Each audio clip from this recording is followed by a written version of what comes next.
Michelle, can you please take the roll? Mayor Kenny. Here. Councilmember Cody. Here. Councilmember Zielinski. Here. Mayor Pro Tem Smith. Here. Councilmember Whitliff. Here. Councilmember Gusted. Here. City Manager. Here. City Attorney. Here. City Assessor. Here. Finance Director. Here. Planning and Zoning Administrator. Here. And City Engineer. Here. Thank you. Public hearings, we have none. Citizen comments on agenda-related items. This is the portion of the meeting. If anyone in attendance has comments on tonight's agenda, please raise your hand and come forward. Is there anyone who'd like to comment on tonight's agenda? Seeing none, we'll move on to the consent agenda. All agenda items marked with an asterisk are on the consent agenda and considered by the city manager to be routine matters. Prior to approval of the consent agenda, any member or council may have an item from the consent agenda removed and taken up during the regular portion of the meeting. Consent agenda items include approval of minutes, approval of payroll, cash balances report, and notification regarding the next work session. Is there a motion to take action? At this time, I'll make the motion we take action to approve the consent agenda as presented. Support. We have a motion by Councilmember Cody, support by Councilmember Whitliff to approve the consent agenda. Is there any discussion? If not, can you please take the roll? Councilmember Cody. Yes. Councilmember Zielinski. Yes. Mayor Pro Tem Smith. Yes. Councilmember Whitliff. Yes. Councilmember Gusted. Yes. And Mayor Kenny. Yes. Motion approved. Thank you. Unfinished business, we have none. New business. Consideration of a contract Bryan Sent Team Grant. The Bryan Grant partially funds our police officers in the Sent Drug Team. During the state fiscal year, the grant amount is $8,467. The grant is administered by the Michigan State Police. We request monthly reimbursement until the funds are exhausted. The city attorney has reviewed and approved the contract document. Is there a motion to take action to authorize?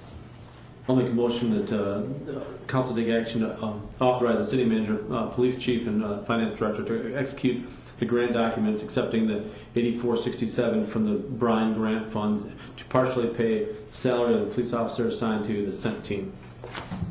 Second. I have a motion by Councilmember Gudstad, support by Councilmember Whitliff to approve this. Is there any other discussion, comment? Would you like to make a comment about it? I just would like to say that at our Steve. Oh, sorry.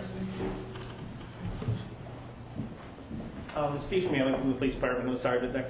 What I'd like to just say that is our SENT program is relatively strong this year. We have one of our officers in the program.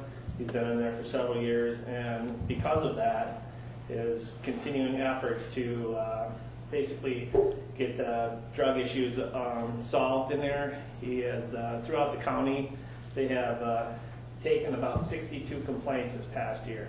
And that is up from like in the 20s to 30s in years past. So just like to say I appreciate everybody's help to making sure that we can continue that program. Thank you. Okay, thank you very much. Any other comments? None. Seeing none, can you please take the roll? Councilmember Zielinski. Yes. Councilmember Whitliff. Yes. Mayor Kenny. Yes. Councilmember Gusted. Yes. Mayor Pro Tem Smith. Yes. And Councilmember Cody. Yes. Motion approved. Thank you. Consideration of Michigan Certified Local Government Program Grant Resolution. The City of Manistee requested designation as a certified local government from the State Historic Preservation Office in 2013. This program would assist the Historic District Commission with training and workshops that are available through the program and provide a new opportunity to apply for grants that are only available if a community is certified. Final review of our request has been completed, and the only remaining component is the adoption of a resolution appointing a lead contact person. Is there a motion to adopt this resolution? I make a motion at this time, council will take action to adopt a resolution authorizing the city manager to serve as the lead contact person and sign documents as necessary.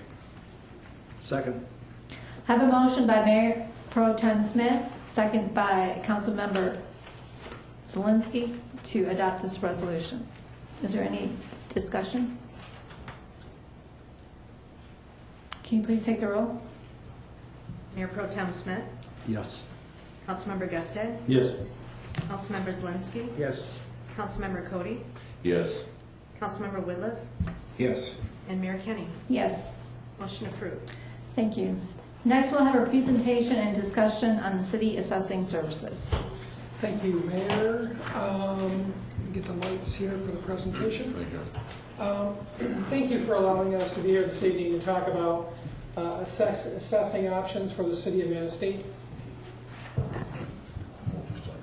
It's to put the work session up there. I know it's a council meeting, but we've also identified next week, if we have continued discussion, there's an opportunity for that to be on the work session also.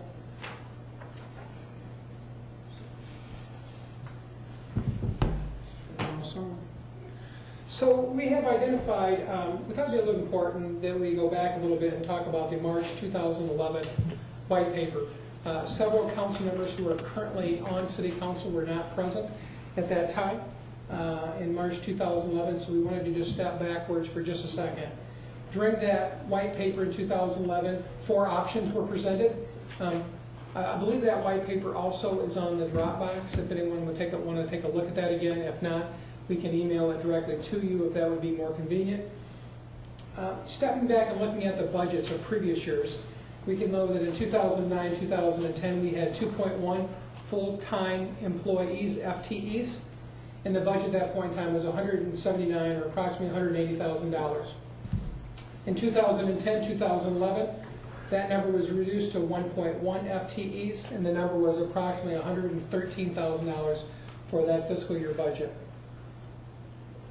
The reason for that $66,000 savings is council chose to eliminate the assistant assessor position in the 2010 and 2011 fiscal year budget.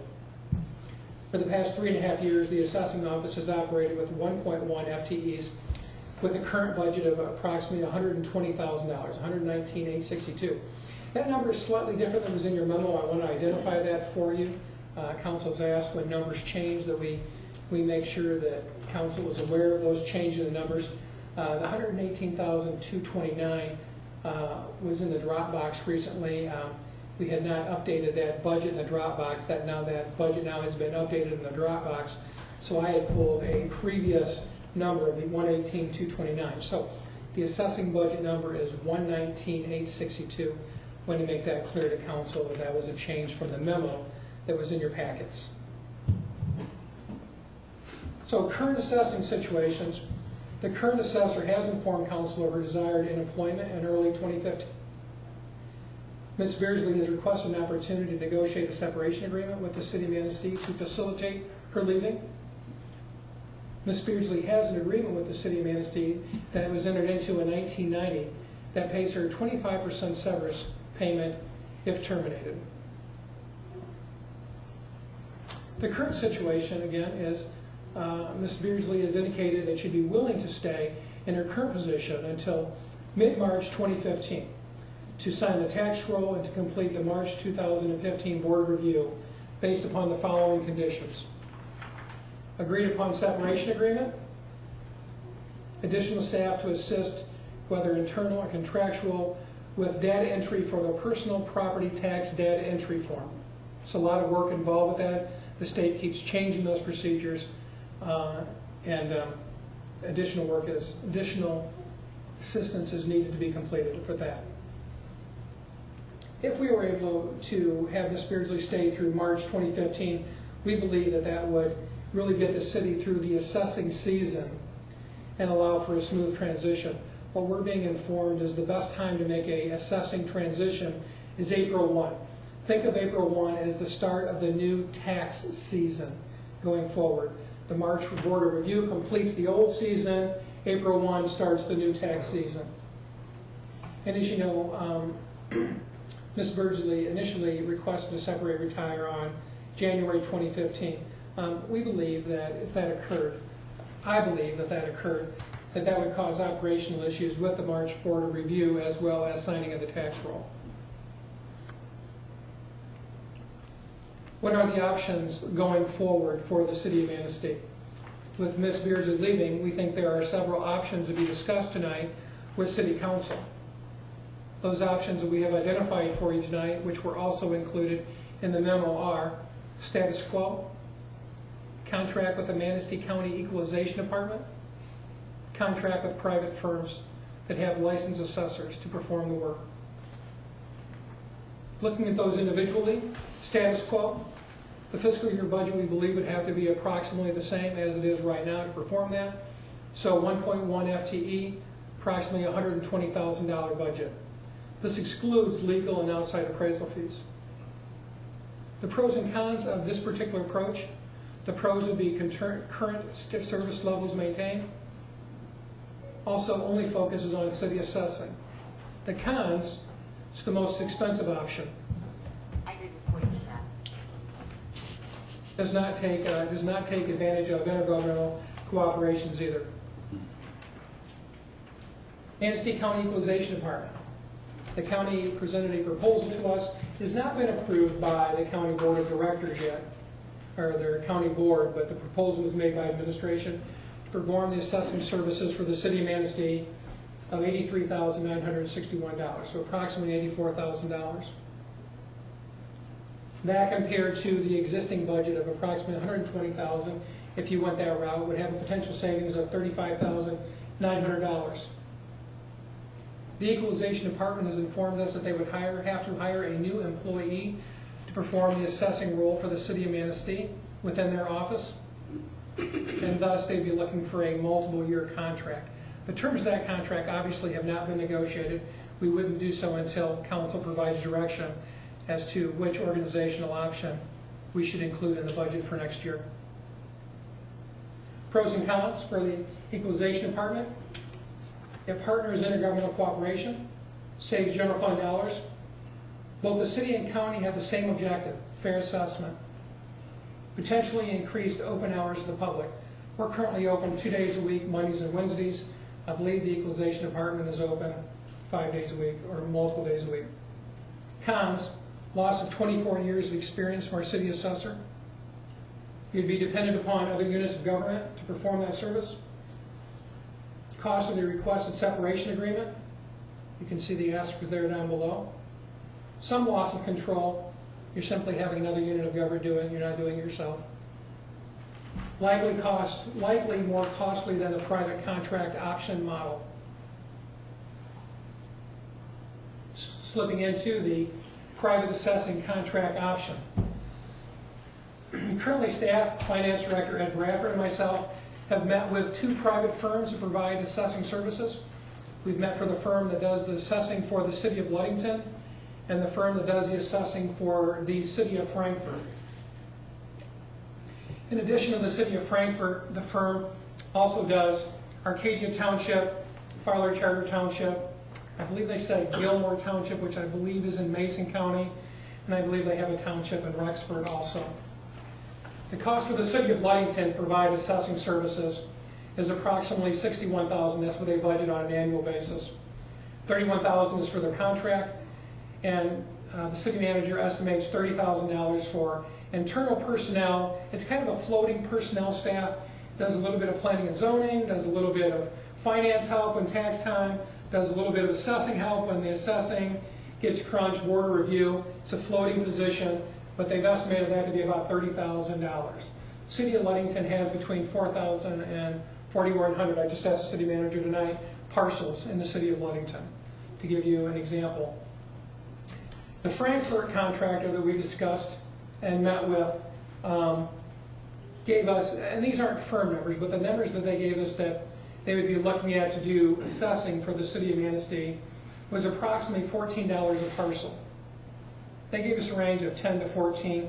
We chose for this presentation to stick with a more conservative high end of that range. Approximately 3,900 parcels in the city of Manistee times $14 a parcel, or approximately $54,600. Conservatively, I think we should look at it about $60,000. Just give us a little bit of a conservative position here on that. Look at it. So when you look at those financial comparisons between the three, status quo is going to cost us about $120,000 to perform the service. Contract with the Manistee County Equalization Department, approximately $84,000. Contract with a private firm, approximately $60,000. I think it's important to state, though, that we would not know the cost of the private firm until we completed a request for proposal, and we actually got actual proposals back. We're giving you the best information we have available with comparable communities who have that level of service using contract assessors. So in conclusion tonight, Council, City Council is being asked to consider options and provide direction to staff for the preparation of the 15-16 fiscal year budget. We will start that fiscal year process the end of January, first part of February. So I wanted to give you plenty of opportunity to discuss that, but we're looking for direction from Council on how to prepare that budget. If Council supports either contracting option, whether it be contractual with a private firm or the Manistee Equalization Department, and direct staff to prepare the budget in that fashion, the city will be responsible for the 25% severance package to Ms. Beardsley. In essence, we're eliminating the position. To ensure a smooth transition, and what I mean by a smooth transition is the current assessor staying until March 2015 to sign the tax roll and hold the March board of review, a mutually acceptable separation agreement would be required. Absent a mutually acceptable separation agreement, the current city assessor has indicated they would be leaving in January 2015. So those are the options that we've looked at.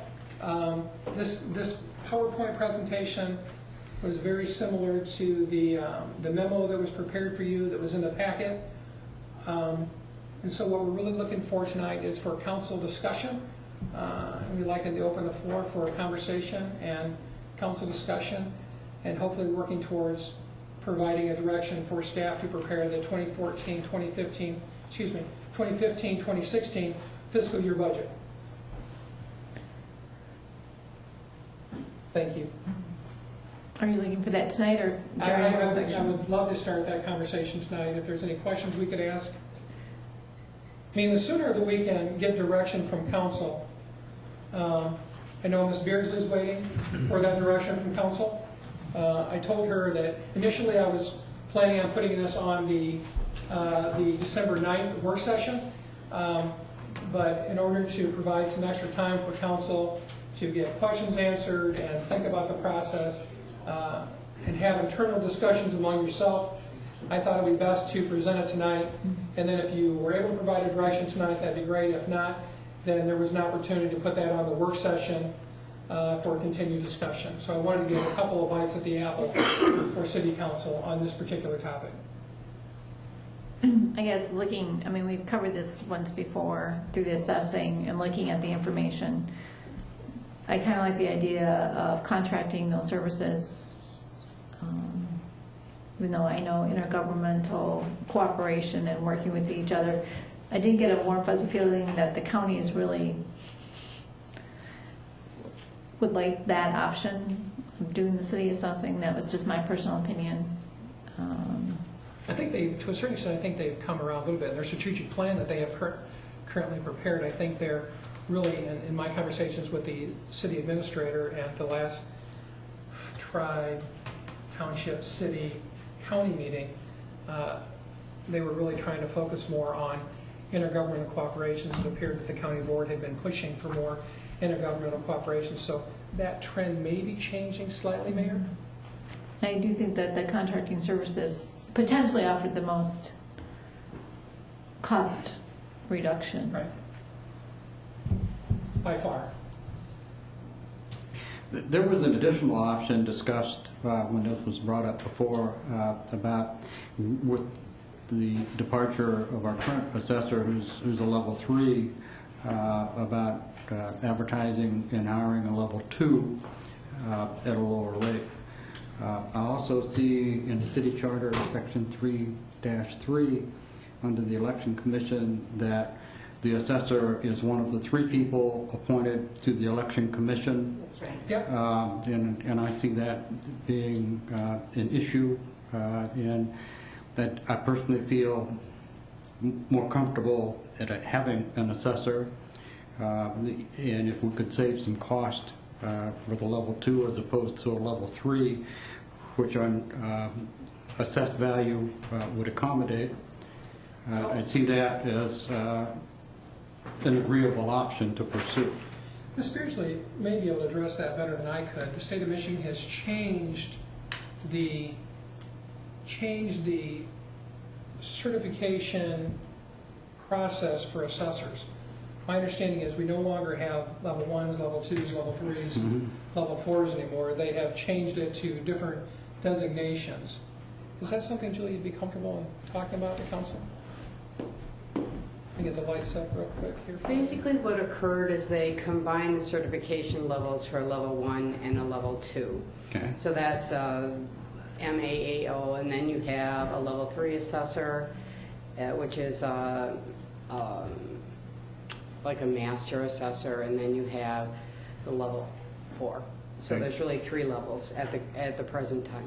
So the first level would suit our circumstances. Pardon me? The combined 1 and 2 Level 1 and would 2. suit us. Okay. And that would be a cost reduction? Possibly a cost reduction in salary? You would assume so. Just for a little historical background, when I was hired by the council, Ben Bifos was the city manager, and it was his opinion at that time, and if you wonder why that occurred, why the city chose to hire a level 3 assessor, was because he believed that the complexity and the nature of assessing in the city of Manistee, in that you have Morton Salt, Harbor Village. It's actually a fairly complex city, even though it does not require level 3 certification, which is based on value. So that was the reasoning behind it. And would you say, say we did hire a level 2, if they could always get certified to become a level 3? I mean, That's correct. and then we'd be having to pay for that certification, that level of knowledge. Or not, as the case may be. I mean, that would be entirely, I'm not sure if that's incorporated into the city's, I don't think it is, into the city's step system for, I'm sorry, I was looking at this budget. What was the question? If council members, Mayor Pro Tem Smith suggested hiring a level 2, that individual could always certify themselves to a level 3, and would that come any potential increases in salary based on the new qualifications? Potentially could, yes. Potentially not, but it potentially could. And if we contract the services, would the county guarantee any kind of level? Well, there's, are we talking about Manistee The County? yeah. Equalization Department? Well, there are multiple levels of employees. They have level 2s, they have level 3s over there. Do you recall slept out. I don't recall the conversation as to whether they'd be hiring a level 2 or a level 3 to perform the daily assessing for the city of Manistee. I simply don't recall. But within a contract, we could request I think so. a level of certification. I believe so. the equalization director is a level 3. Okay, thank you. I think there's more than one. It's level required. over there. I think for me, there's 3 key issues for me. I think impacted services. What are we losing from contracting this out or using the county equalization department, and what kind of impact does that have to the residents, to the 3,900 parcels, the things that impact is important. There's a financial cost impact, but the third one, and no less important for me, is a fair and equitable separation with Ms. Beardsley and a smooth transition for the city, whether it be we hire a new person or we seek out contractual situations with the county or our private firm. But those are pretty important, all weighing for me very significantly. The financial, from a operational standpoint, if we do hire somebody on full time, that is taking in another full time employee, and I feel, unfortunately, we'd be putting them in a similar situation when we reduced headcount in the equalization department or in the assessing department with Ms. Beardsley 3 or 4 years ago, and created an additional stress load and workload that is difficult. And if we're bringing somebody in at a level 2, that may be a significant burden to ask of that person without having the help. And I think Julia mentioned on several occasions, even that 0.1% of help she got was not consistent. And I would hate to set somebody up for failure. I mean, with a person of 24 years of experience, really challenged to get that all in one bucket. That I'd hate to put somebody else in that role. So if I had to choose right now, it would be one of the latter, the two, the contract with Manistee County or a private firm, and put some of that burden on a contractual basis, and utilizing that contract for the services that we would need for the county. So those are my 2 cents. Now, if we contracted with the county, would they be based out of City Hall, or would they be based out of the county building? It'd be as a county. I think we would have to negotiate that, and that'd have to be part of the terms. And I think probably the answer would be maybe could be a little bit of both. I think we probably could discuss terms where they had representation here at the city office if that was necessary. But they would also be available at the county building too for city residents to have access. And if you're thinking from a location standpoint, it really doesn't matter whether we've got our residents going to the city building or the county building. They're so close together from a transportation standpoint, it really isn't moot. I'd like to see it, excuse me, if we did contract with the county, I'd like to see it based out of here because everybody knows where to go where Julie's office is, rather than trudging through the county building. It'd just make it easier for our residents. That's just my personal opinion. Make it cut, it would be clear too. You know, dealing with city assessing and be right here at the city building, Right. not at the county, and yeah, be clean. I Can I agree with you. Yeah. Could I speak to the subject of equalization just briefly? Because I don't believe many of the current council members were here when Kelly Sandberg was dismissed from the department. Yeah. You need to just think about one thing that concerns me is the way assessment and equalization is structured is this. You start with a local assessment, but also the equalization department on an annual basis does what's called an equalization study, which they are required to do in every class of every property every year. They project the value for the city.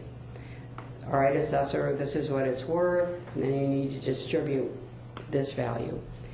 And then after, the last step in that process is you have state equalization, and the state equalizes in between the counties. They have the ability to add or subtract from the value of counties in order to equalize one to another. It's a 3-step process. The local assessor, county equalization, and state equalization. So essentially what you have, and I think you need to know this, I think it's important, you basically lose control of your tax base when you contract with the county equalization department.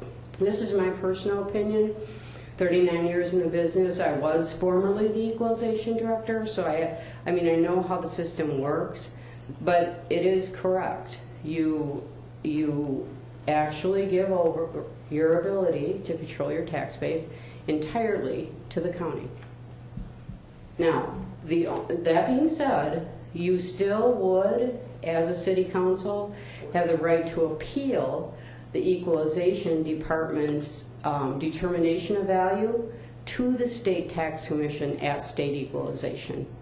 But you'd have no knowledge or grounds. Do you know what I'm saying? Because you're contracting with them. So what are you going to appeal? I don't like your value? You know what I'm saying? So you virtually, there's no doubt about it. You lose control of your tax base. They're the checks and balances for themselves is what virtually. Exactly, they're checking on themselves. Yeah. Exactly. Which is allowed by state law, amazingly enough. Yeah, that's a very valid point that you brought up. not only allowed by state law, but if you look at the state, the way their process is, I think they're actually pushing equalization departments on the counties to assume more of those responsibilities. Oakland County, for example, does 60+% of the municipalities in Oakland County. They perform that assessing service. Ottawa County performs the services for Grand Haven. How often is there a discrepancy then between what the city assesses and then the county equalization oversights, and then what the state? I mean, is there constantly a differences and discrepancies between those two? Oh, there can be. It's not often that you see what's called a county equalization appeal at the state level. You don't see it as often as you did before the era of taxable value, because your taxable value is capped, and it just doesn't occur as often because the increases many times aren't as dramatic. Okay. But it does occur. It still does occur. Okay. So what I'm hearing from council, the feel is contracting, whether we go with the county or independent firm. Is that? I mean, kind of hearing that last caveat to going with the county, I feel stronger than now about the private firm. But again, I'm only one bid. I like the idea that we still have some control over that, and there's still some accountability where I'm not checking my coworkers' work based on, you know, the structure of the county and the city being separate. So. And I don't mean to discourage you from that avenue, because they have an excellent staff, and the equalization director is excellent. I have no doubt in my mind that they would do a fine job for the city. But you need to understand the way the system works. I think that's very important to have that knowledge moving forward. I guess the other piece would be would this create friction or conflict by going or not going with the county? Would it be a slap in their face if we decided, hey, you're not? I don't believe so at all, Councilmember Gustad. I believe we approached them when we were doing the white paper, and I believe the equalization director was only here maybe 6 months, 8 months when we initially approached them. So he was brand new, and he came from the city assessing side of the profession, so he was learning equalization when he came to Manistee County. And we hit them up very, very early in that white paper process to give us some concept of an idea. And I think we did at this time also asking for them to provide for us some proposals or concepts, but I don't believe that they would take that as a slap in their face. I really believe, as Julie said, they have an excellent staff, but I think they want the exact same thing we want. And we both have the same vested interest. Right. Well, that's why what I didn't want to do is create some more separation or conflict there that may or may not exist. So. No, because they deal with contract assessors for all the other units of government in Manistee County. Okay. All the rest of it, I believe, and I won't say that for sure, but the vast majority of the townships all have contract assessors working for them. I think he was the only city employee. So all the rest of them have contractual, so they're very familiar working with contract assessors.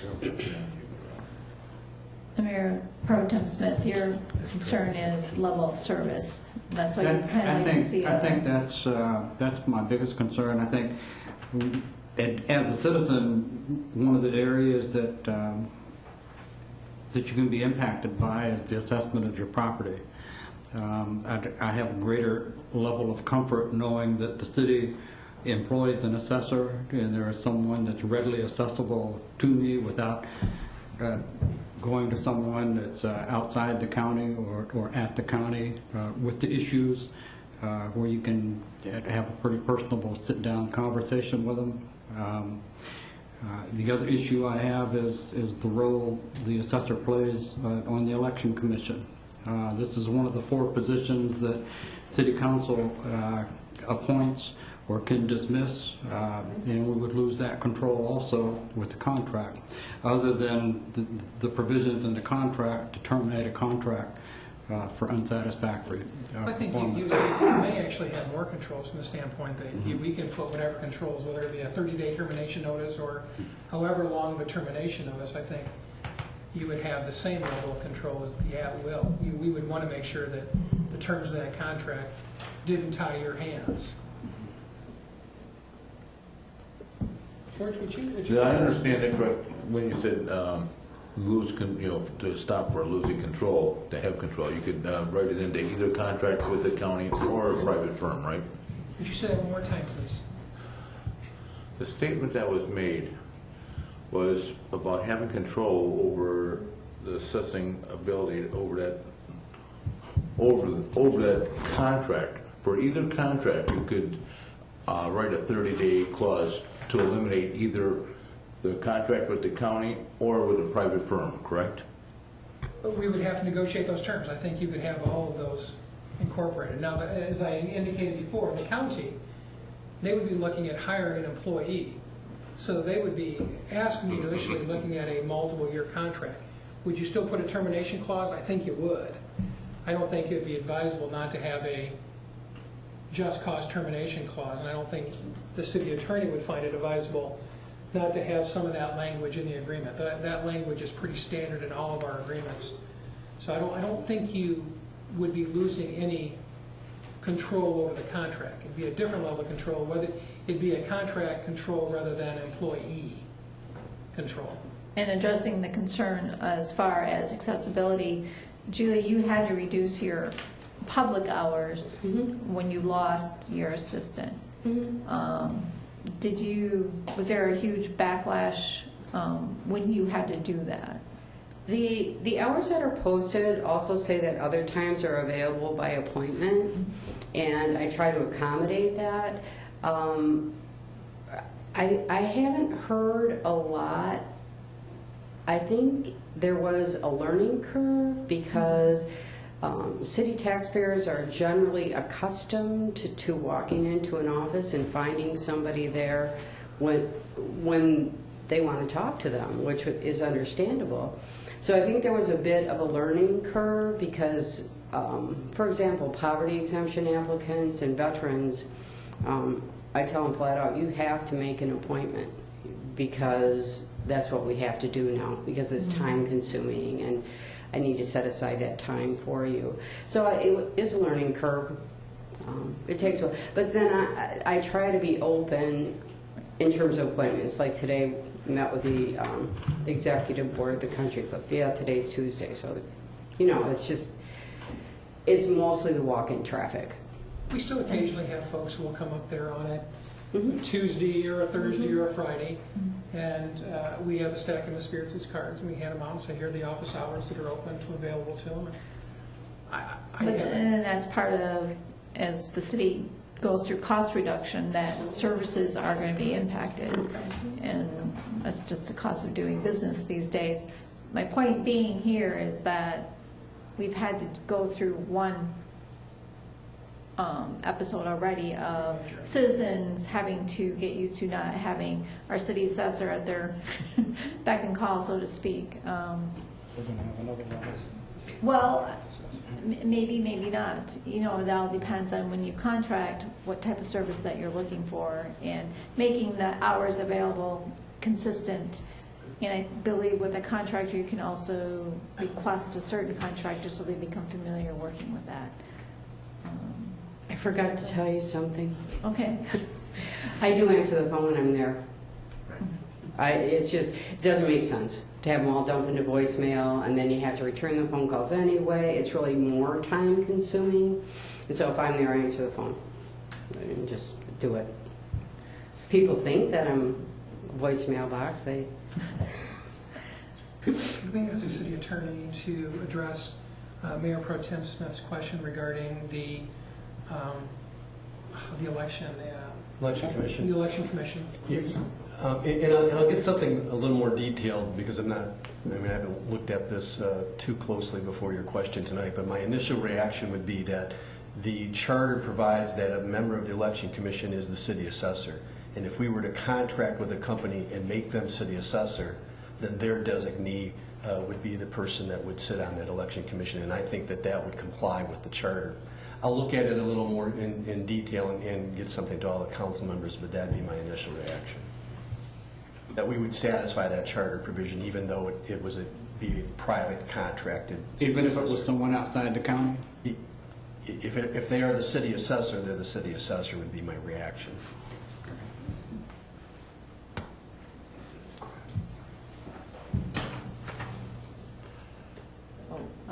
Roger or Councilmember Zelinski? I want to make some calls to some other counties who have contracts. I want to see how they deal with it, or other cities, how they deal with it. I want to do a little bit more investigation before I commit. Yeah. Cool. So are you leaning more towards contracting these services or replacing the position? Either contracting or a private firm, either with a private firm or with the county. But I want to see how all that plays out. I want to make some calls. So if I, understanding council here, I think the majority of council is looking to either contract out those services, which in essence would terminate the position.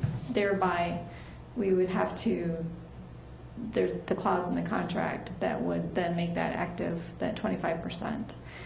And then dealing with the other concern that our city assessor has with having help through mid-March, do you have somebody in mind? How would you go about finding that person? I talked to the equalization director. Mind you, let us not forget that I've been asking for help all along at every budget session. I just want you to know that. This did not come out of a dark hole. I've been asking for help all along. After last year, it became abundantly apparent to me that I could not continue in that mode of work. So I contacted the equalization department, and Lisa Macken, I always say Lisa Vasquez, actually worked for the city. That would have been probably, well, what occurred is she worked for the city doing data entry for a reappraisal where we had several different people, and she was a great employee. And equalization department, after she worked for me, of course, hired her out from under me, of course. She was well trained. That was fine. I was happy for her. And so I'm familiar with her work. And she does personal property for the county. And their time frame's different than ours. Their busy time really occurs at the beginning of February through the mid. So I think she can be of assistance. And the equalization director thought so as well. And they had been, last I talked to him, Mitch, did you have the same impression that he was? I did. That he was amenable to that. And what kind of cost to the city would you estimate? I thought it was less than $5,000. It was about $3,000 what her time would be. Mm-hmm. All right. And that's the other thing that you need to know tonight. Does council want to have, since this will be on next week's work session, would council like time to think? I have no issues with having additional help for this. Again, one of my three legs of issues were a fair and equitable separation with Ms. Beardsley, but also a smooth transition for the city. And I think for the end of her stint with the city would allow to tighten the ship as much as we could, and give her the resources she needs to make sure that whoever does come into that position is set up for success. I know Ms. Beardsley doesn't want to leave with a mess office and not a lot of ends tied, and I would appreciate the fact that we could give her some extra help to make sure that transition was done well, and so I would have no problem with that. I concur with that. I think we need to give her all the help we can. I agree with Councilman Gustaf. Okay. Yeah. Thank So you. we'll put this back on the agenda. Is there any additional information that staff can obtain or provide for City Council which will help you with your discussion? I would anticipate probably not going to the PowerPoint again next Tuesday, simply just opening it up for continued council discussion. Is that what you would be anticipating also? Right, and if anyone has any questions that they think of between now and next work session, please get those questions to them so they can provide that. Okay, just one more I'd like Sure, to go ask ahead. now. Julie, if you would please, what's your comfort level with the various levels of contracting? With contracting, Yes. what is my comfort level? I'll tell you what my biggest concern is for the city going forward. My biggest concern is that people that are applying for exemptions are given the appropriate time that is needed to make sure all those T's are crossed and those I's are dotted. Okay? It's extremely complex, and there's a lot of detail and there's a lot of time. I've had poverty exemption applicants come back 3 or 4 times because I present that to the board review. I do not advocate for them. So my concern is that those people are served, that all of the taxpayers are served adequately. That's my primary concern. My secondary concern is it is very easy.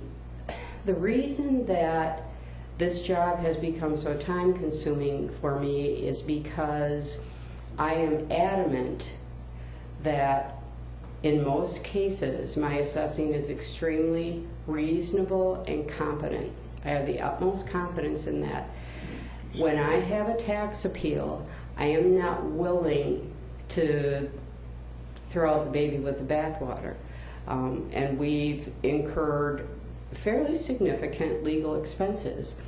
But here's the deal with taxable value. Once you give it away through a tax appeal, you will not regain that value because it's taxable, so it's capped. Unless, of course, it sells or there's significant construction. So it's very, very, I think preservation of the tax base is crucial.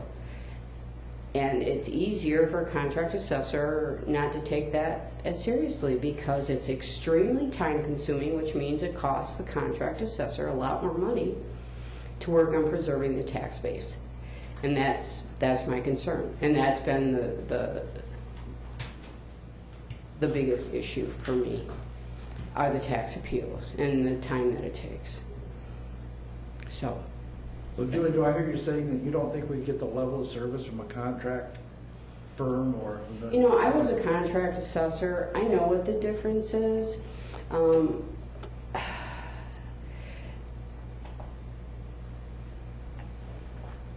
It depends on what you're looking for and what you're willing to accept in terms of a contract assessor. Mitch and I have a basic disagreement as to process. I suggested to him that if I was the queen of the universe, I would have started advertising the end of September immediately, and I would have cast that net wide. That's what many townships are doing now. They just want assessors to apply. Be their interest in contract or be their interest as a full-time employee. They want them to apply to see what you get. And I think the reason I felt so strongly about that is because the council's hiring the assessor. You have more people involved than just Mitch. It's going to be a different process.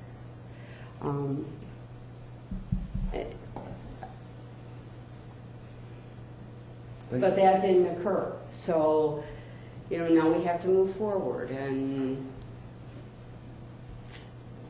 Any other questions?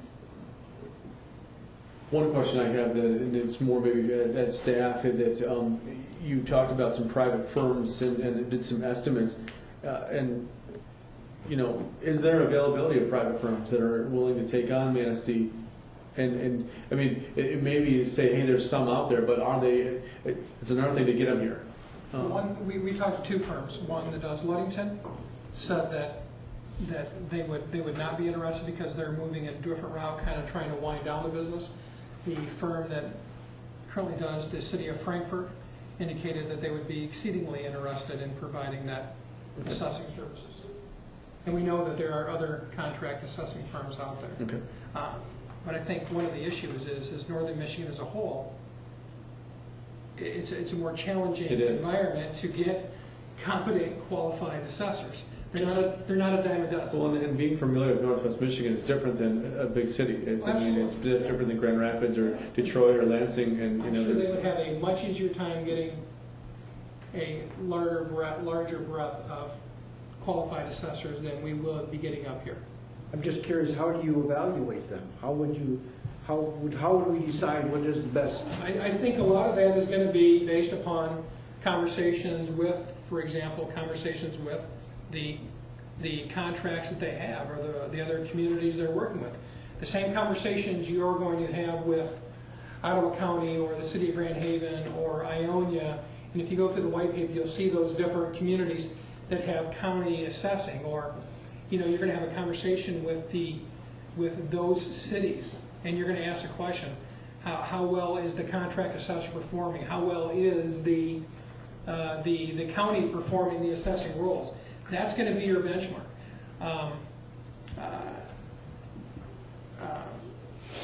Your communication, your relationships with those communities.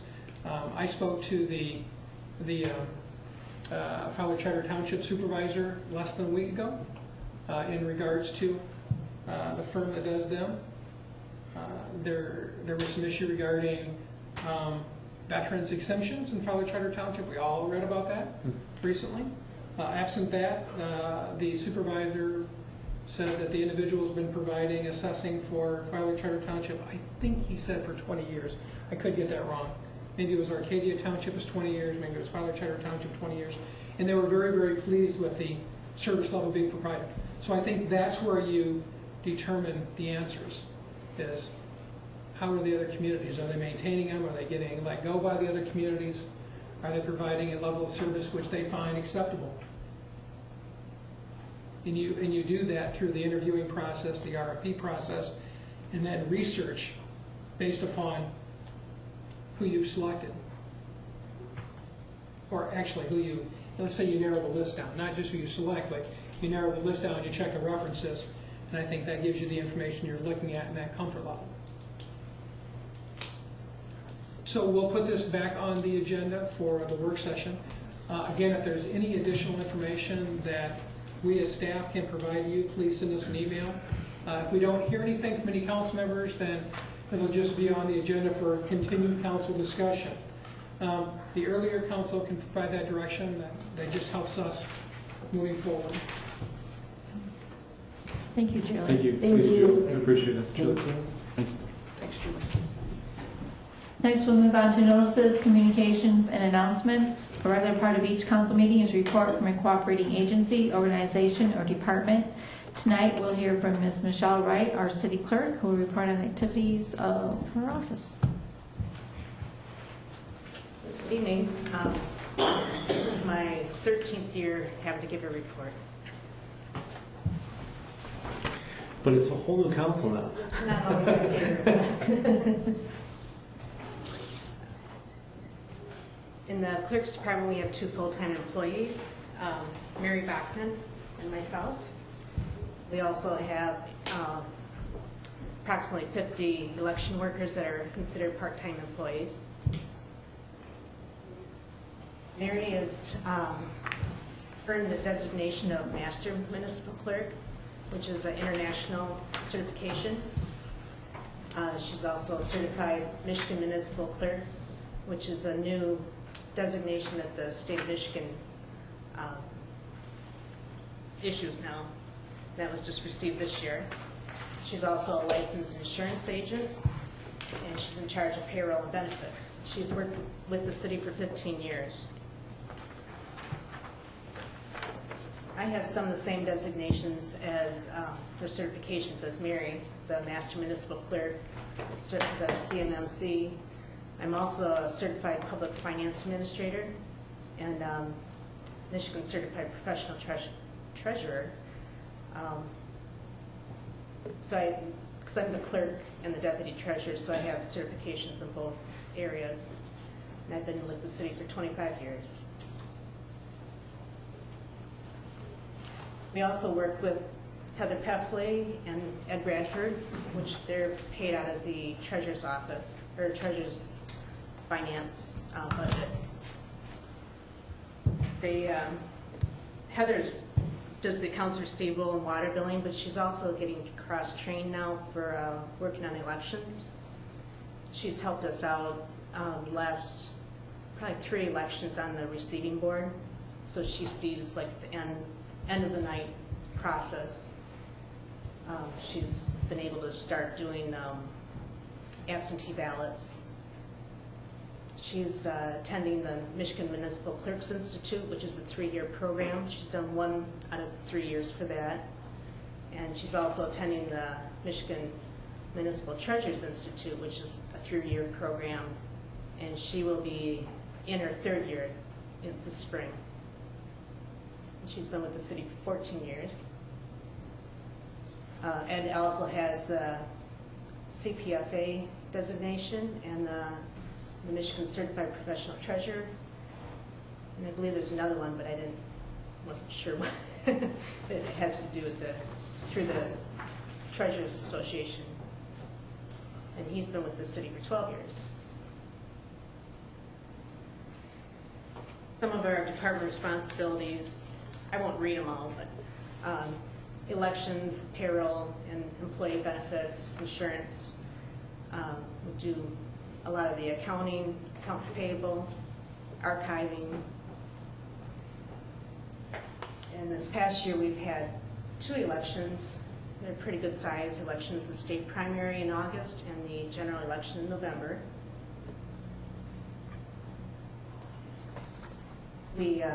For the November election, we had 4,834 registered voters, which we had about a 45% turnout of those that voted, or in that election we had 45% turnout.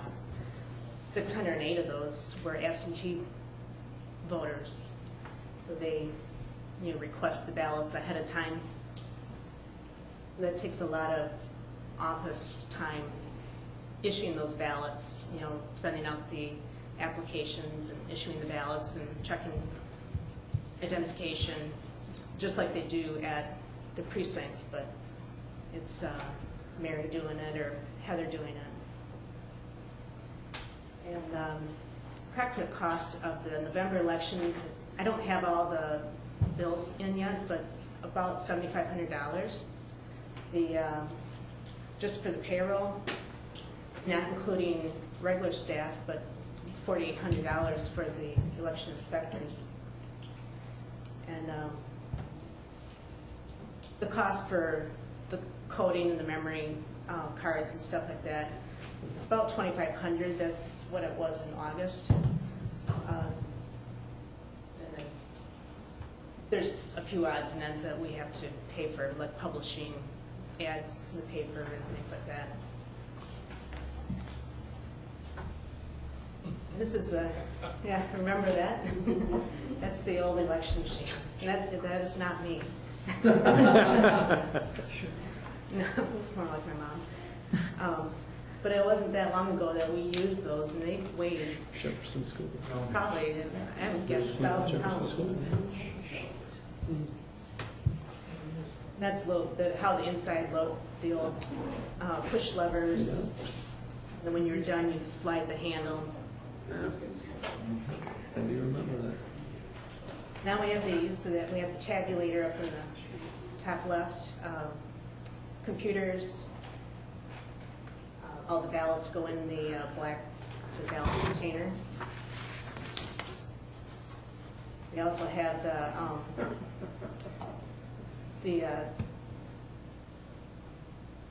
I don't want to say it's a handicap voting device, Universal but accessibility. it will read the ballot to you. It will, it's just used for marking the ballot. Then the ballot itself would actually go into the tabulator. And that's how I feel on the bottom corner. Those machines are quite heavy. The e-poll books are the laptop computers. They have all the voter information on it for the whole city. So if you're going to go vote for the first district and you happen to go to the wrong table, they can tell you where you need to go, or if you're registered or not. So it saves a lot of hassle with the voters. They're not being sent all over where, in the past, they would call us so we could let them know, or maybe an election inspector would guess, I think you should go over here, and they might go across town and find out they're not in that polling location. So we've been using it since August of 2013, and I think they're very successful. The election inspectors, the majority of them like it. There's some of the older workers that don't care. They don't want to know anything about a computer, which is fine. There's other jobs for them to do. With the payroll and benefits, we do bi-weekly payroll, administer the employee benefits, the retirement, the insurances. Some of the insurances, the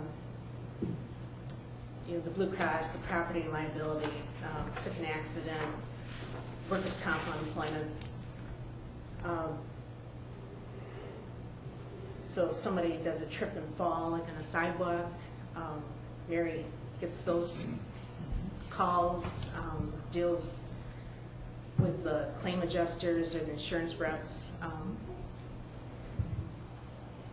She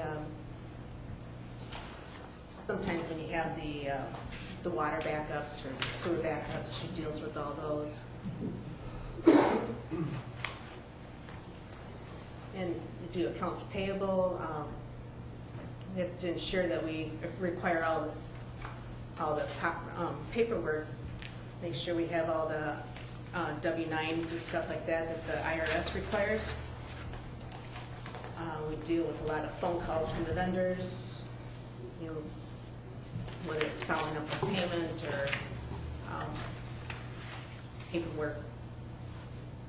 It goes both ways. So,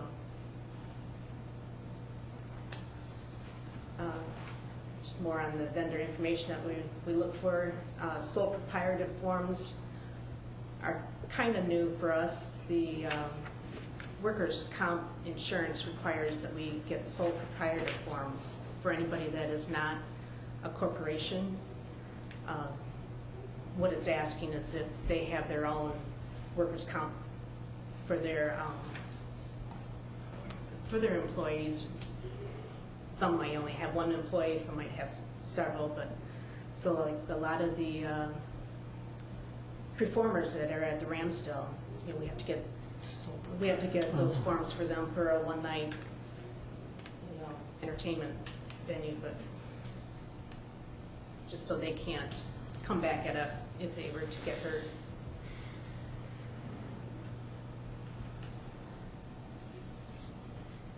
One thing I didn't mention on the accounts payable, we've been trying to encourage a lot of the vendors to accept payment through direct deposit, and we're averaging about 30% of all payments now are going direct deposit.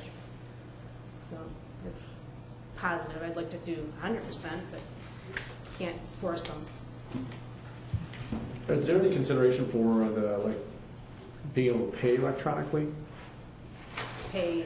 Like water bills and all that stuff? Should receive that electronically? We do some. The water bills, we can receive those through our website with credit cards.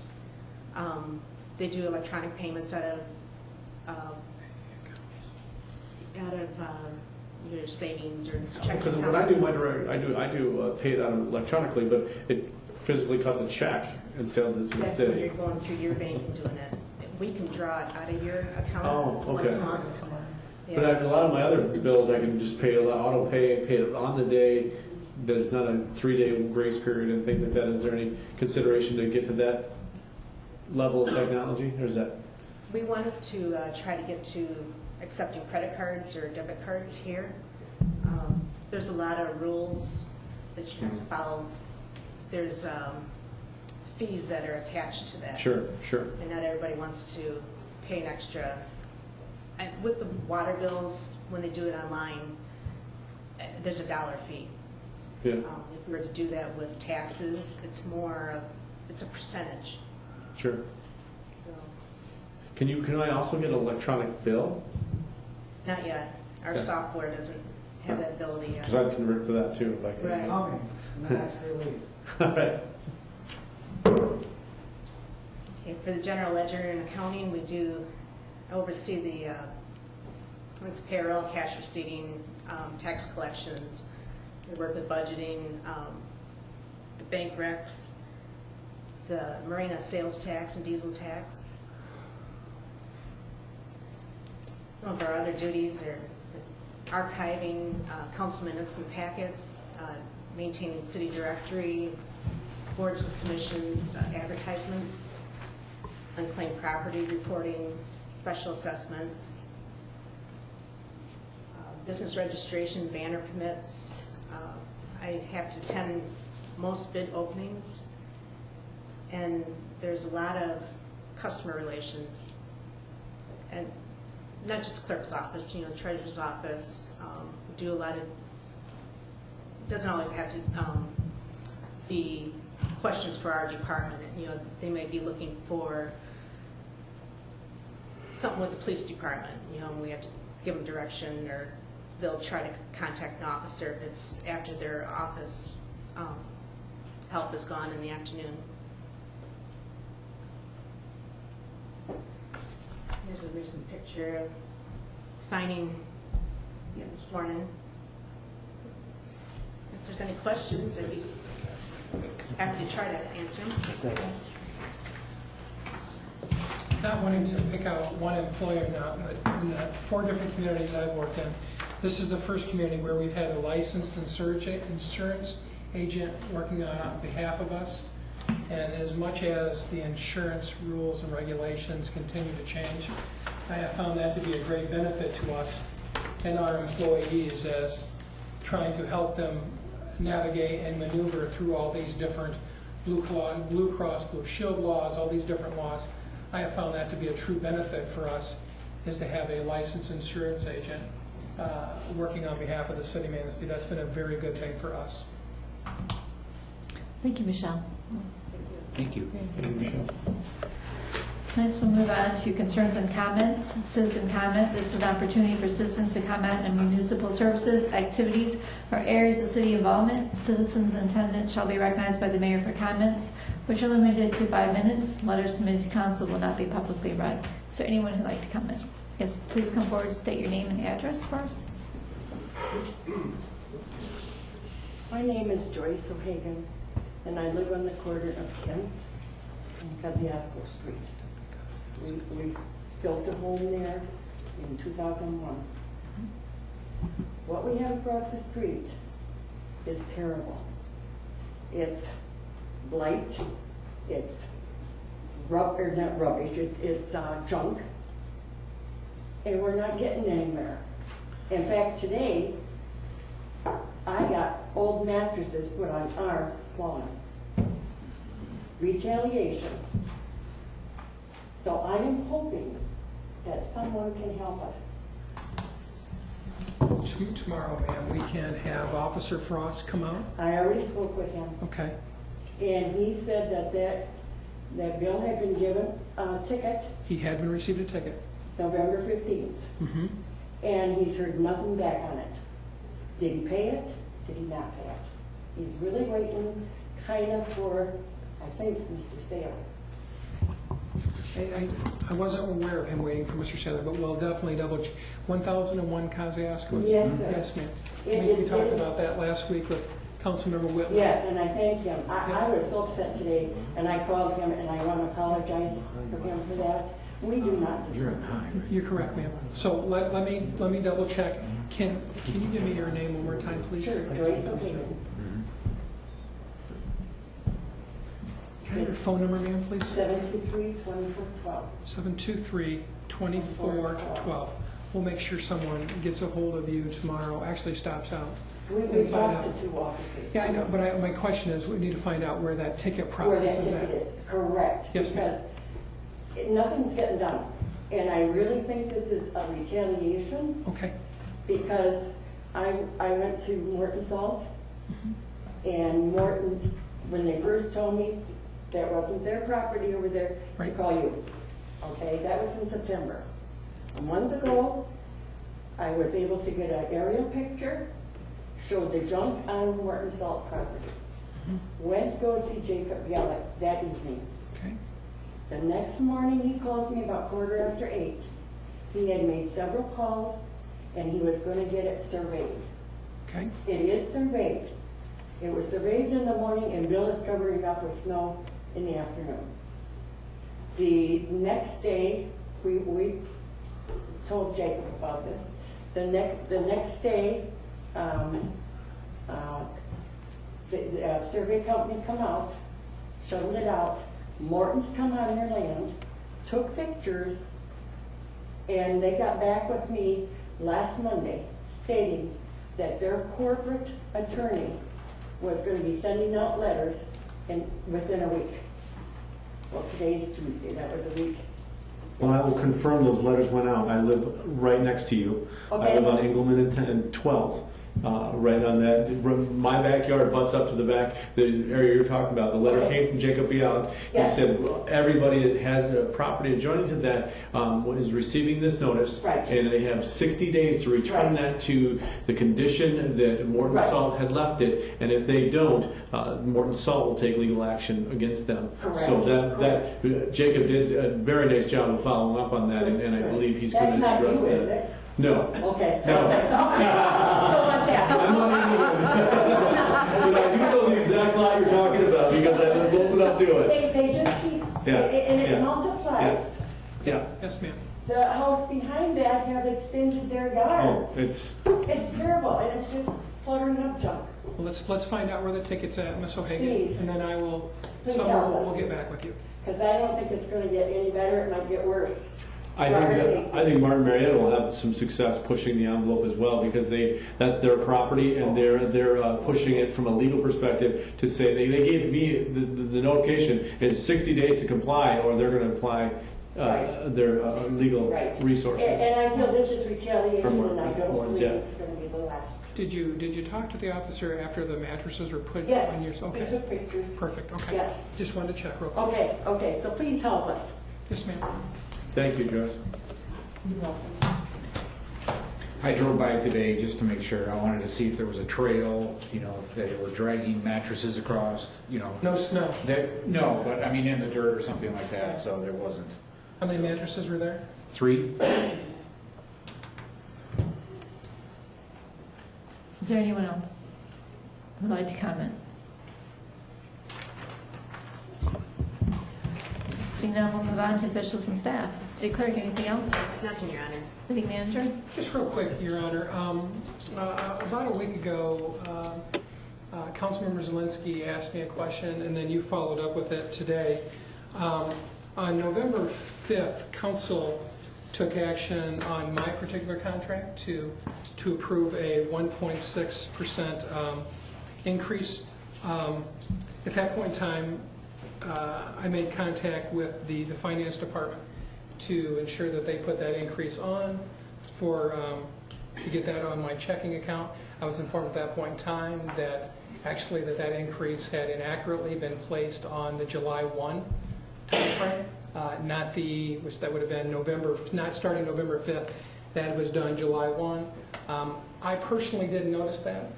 I don't look at my checks, to be honest with you. They go direct deposit. No idea that was occurring. We are currently working on some procedures right now internally, and we talked about those with you this evening, to ensure that doesn't happen. Please be assured that if council did not approve that cost increase, that I would have been writing a check back to the city of Manistee for those funds that would not have been legally mine, and I would have been drafting that check back to the city. I think it was an oversight of communication, and we are working on procedures to ensure that that does not happen in the future. And we have a series of emails that tracked how that occurred. The day after I was in, the day after the 5th, that Wednesday, I was actually, because we had council on Wednesday, the 5th and the 6th, Denise and I were actually in Traverse City at the redevelopment conference, Redevelopment Ready Communities Conference. Thus, Cindy Lakovich was communicating with the finance director on my behalf to make those changes to the contract. So my apologies for that mistake occurring. It was not meant to occur, and we don't believe that's ever occurred in the past, and it will not occur in the future. Yeah, sitting down with them, I could easily see how that mistake happened. It's clearly just an error, and I can see, I don't look at my paycheck either, it's direct deposit. In talking with Ed and the procedures he's going to input to make sure that those things are caught at the time, I'm very comfortable with what he's recommending as far as changes that they're going to implement to ensure that not only those type of changes, but other payroll type changes are done accurately. So I feel very comfortable that this shouldn't happen again. That's it for me. Thank you. City Attorney? Nothing, Your Honor. Thank you. Finance Director? Nothing, Your Honor. City Engineer? Nothing, Your Honor. Planning and Zoning? Nothing, Your Honor. Safety? Nothing, Your Honor. City Assessor? I have one last issue. I apologize. The last concern I have in terms of the assessing department is the Board of Review, which is last but not least. I actively, through the years, have recruited Board of Review members. It's been extremely difficult to find members to serve. Although those are paying positions, they are time consuming, and if you work full time, it's difficult. So, and I've begged the council to look for Board of Review members as well. And it's just, it comes right down to it, and I have to find a member. You know, you can't function, you can't collect any tax revenue without a Board of Review. So I have concerns about that, about fulfilling those positions. So it just kind of puts you on notice that. And the other thing is, Boards of Review, there are issues with Boards of Review throughout the state of Michigan. It's an ongoing concern. There was some initial legislation that was introduced that would create a county Board of Review because of the numerous issues the Tax Commission has had with Boards of Review that aren't functioning in a legal and a correct manner. You have always had excellent Boards of Review. And I think when you ask me the question about a contract assessor, I think kind of that's where the trouble starts.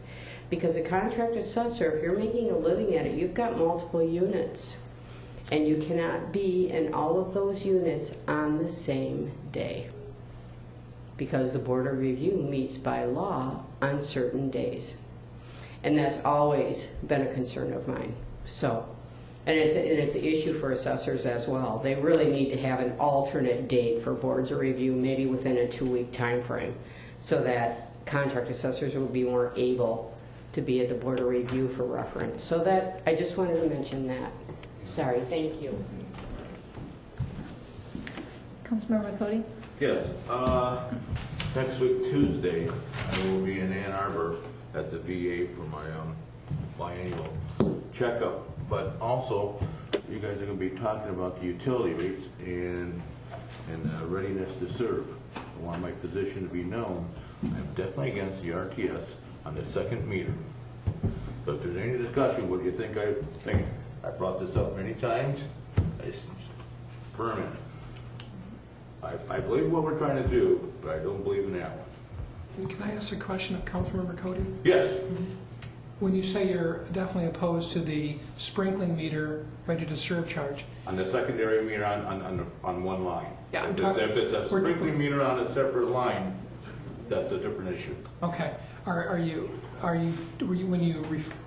Okay, now I understand you. Okay, I was trying to process that. Is your Because you already paid the readiness to serve on that one line. I understand. That's the issue.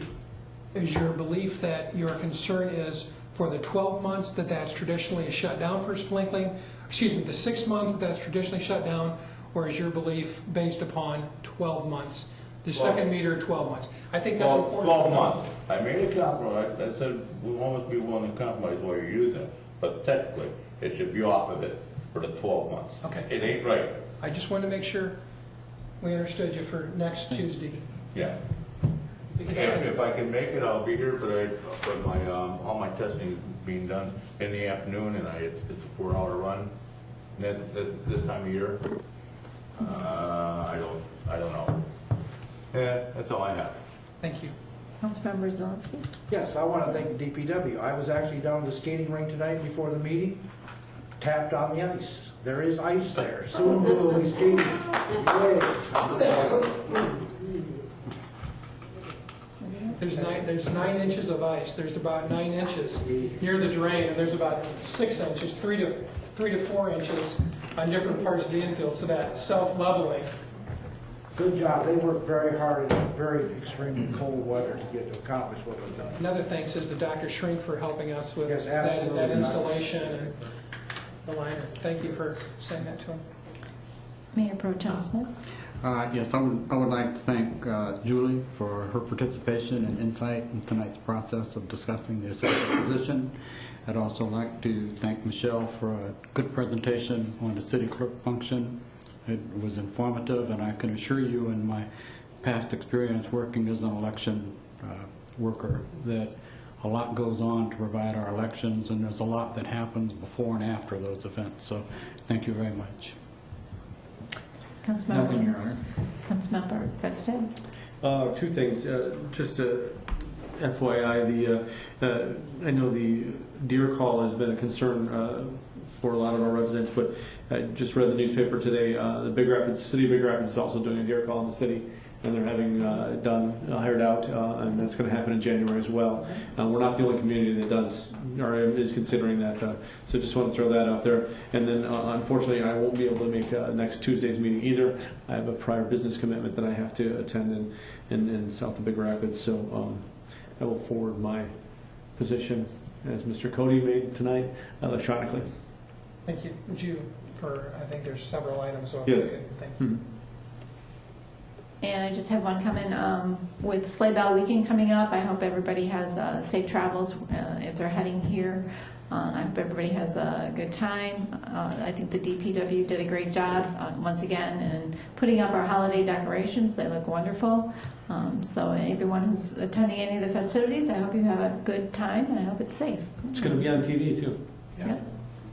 So with that, I'll take a motion to adjourn. I'll make that motion. The marina and the completion of that project, the opening of the marina. Again, a lot of things